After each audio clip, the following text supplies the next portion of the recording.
Obviously, a very exciting game and a very complex play.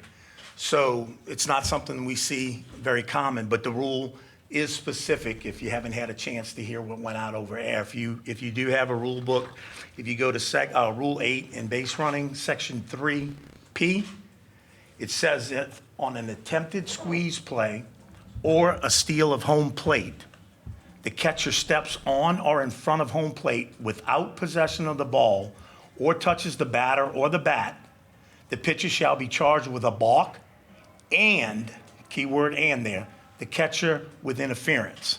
Hence the reason for the balk call scores the runner from third, the interference on the catcher moves the batter to first base. So all of that is 100% by the rule book.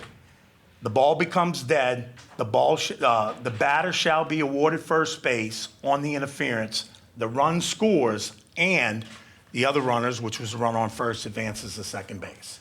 So by rule, a lot of questions. Is the play reviewable? The play is not reviewable under the current play chart that we have. It's not one of our 14 plays. Is the play protestable, which you saw the school that was involved wanted to protest the situation. The call of balk and interference is a judgment call. That is not a protestable play. The award of home plate and the interpretation of the rule of putting the batter on first would be a protestable play. So we decided to make sure that we did not continue the game under a protest to solve the rules-related issue in the interpretation of the rule. And again, I'll reiterate, the play is a judgment play, and that is not a protestable type situation.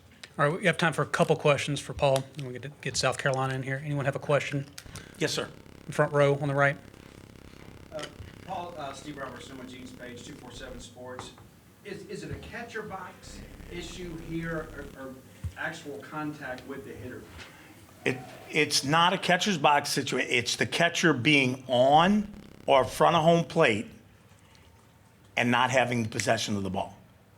That's the issue. It's not a catcher's box situation because our rule does allow the catcher to have 1 foot out of the box. And he can leave the box, let's say we had a potential steal where we have a pitch out, he can leave the box at the time of the release. This particular play has specific guidelines in it of what they can and cannot do. On the left side.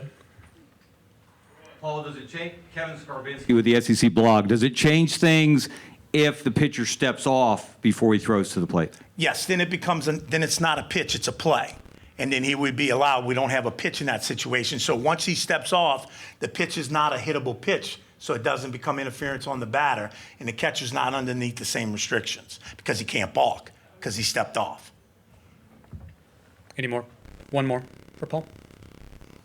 Jordan Kay with the state newspaper. Was there a microphone that the umpires had access to? Was there a way that we could have talked to the fans or explained what happened in real time? That question did come up, but because we had a judgment play and the crew getting together to get the call right, then we had a rule interpretation, then we had a question about a review process, then we also had then we had the play appealed on whether or not the runner touched home plate. We had so many things going on. The decision was made that we felt like we would have probably confused people more than trying to come over a microphone in this type of environment and explain it, and we elected to take the time to do it here.